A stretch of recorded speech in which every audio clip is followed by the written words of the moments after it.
নমস্কার বন্ধুরা, সম্পাস লাইফস্টাইলে সবাইকে স্বাগত।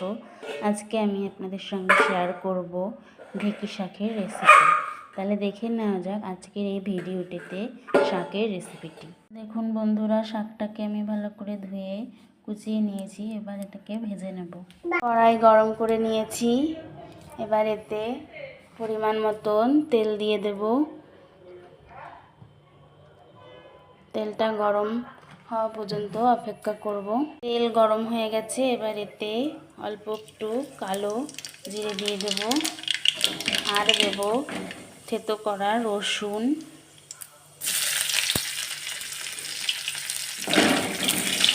এটাকে একটু হালকা লাল লাল করে ভাজবো। ভেজে এতে একটু কাঁচা লঙ্কা চিড়ে দেবো।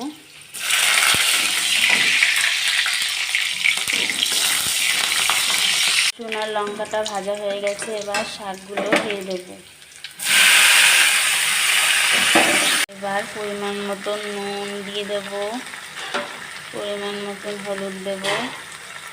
এবার এটাকে 5 মিনিট লো হিটে দিয়ে ভাজতে দেবো। 5 মিনিট পরে ফিরে আসছি। আবার বন্ধুরা, 5 মিনিট পরে ফিরে এলাম। শাকটা প্রায় ভাজা হয়ে গেছে, আর একটু ভাজা হবে।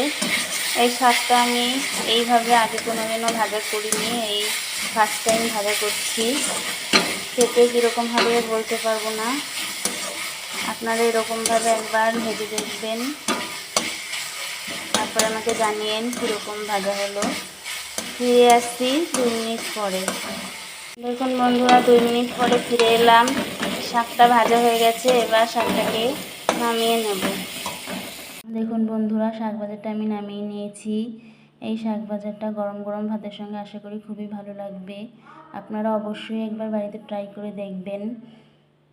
আর আমার এই রেসিপিটি যদি ভালো লেগে থাকে একটা লাইক, কমেন্ট, শেয়ার করবেন এবং যারা সাবস্ক্রাইব করেননি তারা সাবস্ক্রাইব করে দেবেন। আজকে এই পর্যন্তই। আবার অন্য একদিন হাজির হয়ে যাব অন্য কোনো একটি রেসিপি নিয়ে। সবাই ভালো থাকবেন, সুস্থ থাকবেন। ধন্যবাদ।